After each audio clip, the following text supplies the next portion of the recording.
Well, James Courtney leads this race from Fabian Coulthard.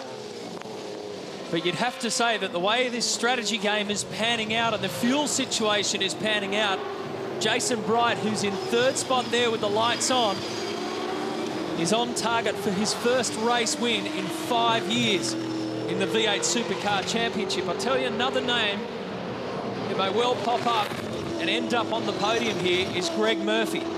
Because Courtney, Coulthard, Reynolds, Webb and Johnson, they're out of the top 7, will more than likely have to stop, leaving Jason Bright and then Greg Murphy on the road. They've also just given Jason Bright an instruction on fuel conservation as well, so he's still got to manage it. They've gone to fuel position 3 on that car.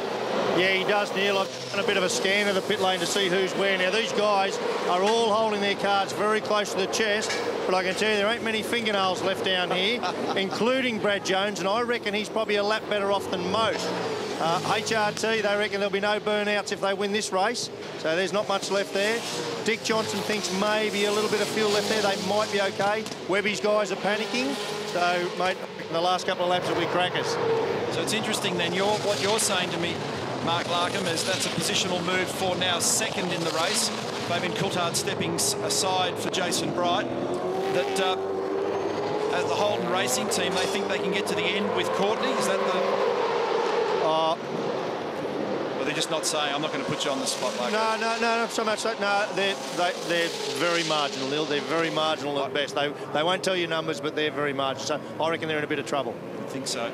We can tell by the lap speed because they're almost a lap slower at this point of the race than Jason Bright anyway. So even if they do stay out and they're able to limp that car home, your lap speed will be so deficient against a Jason Bright.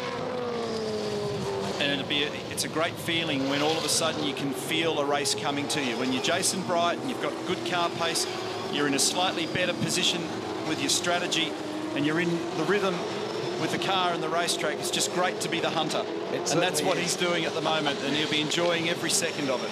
And there's the other one, because we think Greg Murphy in the Pepsi Max car is also well positioned. The other one is Michael Caruso. Because Caruso is last in on lap 24, so he's better positioned than all of them, but he's a little bit further down the list. Yeah, he got belted around pretty early in the race, and they've been conserving fuel for him, and they said they'll let him off the leash when we get a bit further down the road. Just see there Fabian Coulthard pointing to say it was okay. He actually instructed him to go down the inside.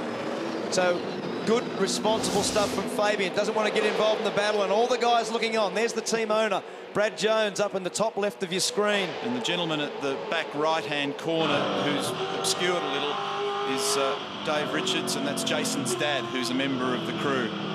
So the entire V8 Supercar community wishing Jason and his family well in his recovery, and we want to get him back out on that racetrack again soon.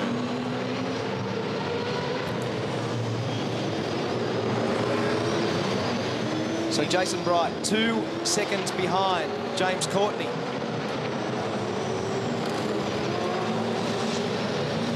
And this will be a pretty lively battle because these guys have got good speed.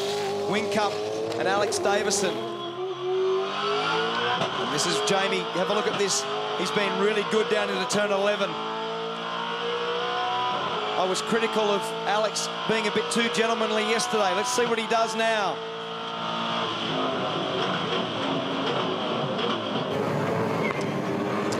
A little bit too gentlemanly. Paul Dumbrell overshot down at turn 11 again. He's been having some troubles down there. He is currently 11th. So Whincup presses up to 9th. And Bright started this lap 2 seconds behind James Courtney. He's now 1.3 seconds behind Courtney. Those lights are coming at the race leader. Your series champion is being hunted down by Jason Bright in the BOC Commodore.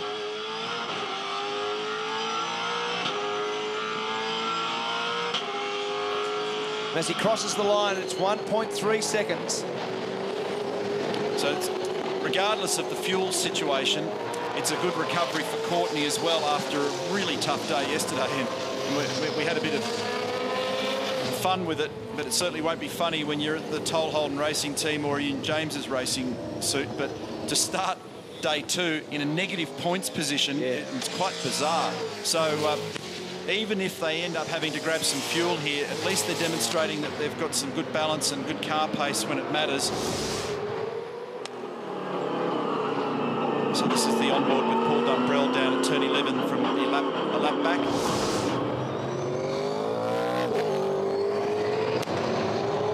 Yeah, so regardless of the fuel situation, like you're saying here for James Courtney, they've flexed a bit of muscle. Think about your bars, mate. Think about your bars. They've shown a bit of strength. With car number 1, they've dusted themselves off after the disaster of yesterday. Rapidly put it behind them. Larko, what do you got? Oh, well, look, I'm going to grab Brad Jones here. Hey, Bradley, there's a lot of liars and thieves on this pit lane, although it's got a lot better since Crompton and Scaife retired. Yeah. So I tried to find someone I could trust and not give us some crap. Mate, tell us, really, look down the barrel of that camera, where are you on fuel? I wish I knew. No, I think we're going to be okay. It's pretty tight, and we've just got him to richen up a little bit to try and go at James. So we're pretty comfortable we can get there, and I think, you know, we just need to get by him. I'm just getting the wallet out of your back pocket, mate. There is nothing there. We'll see what happens. I wish I knew. What a liar. He knows exactly. He's got the number in front of him on the laptop. What a lightweight answer that was. Used car dealer. He's not a liar. You're right about that, Matt. It'd be a remarkable job if Courtney and this Holden Racing team could stay out there and hold on. We just don't know the numbers. Yeah, we're still a little way from home, but if they've managed to do that, I don't know how they've done it, but at the moment they're still maintaining good pace. Garth Tander's race came to an end on lap 1. He was involved in that massive shunt triggered off by Tony D'Alberto, and Garth and Tim Slade both had the long walk back, didn't even complete a lap. Mate, that's good. Just keep it up. Brighty's had to work pretty hard to get to where he is, so his tyres might be starting to slow up. So James in on lap 21 for fuel and tyres. But on the regular maths gets you to lap 39. We're on lap 37. Whoa, big slide. He's pushing hard. He might be using them a bit too hard. Yeah. And now we know that when James came in on 21, he's still got 4 more laps away under the safety car where the fuel consumption is reduced. Don't know, I can't give you a number on that, but let's even speculate that it's, you know, half or 2/3. I still can't see how you can get another 4 laps out of it. I just don't believe that that's possible.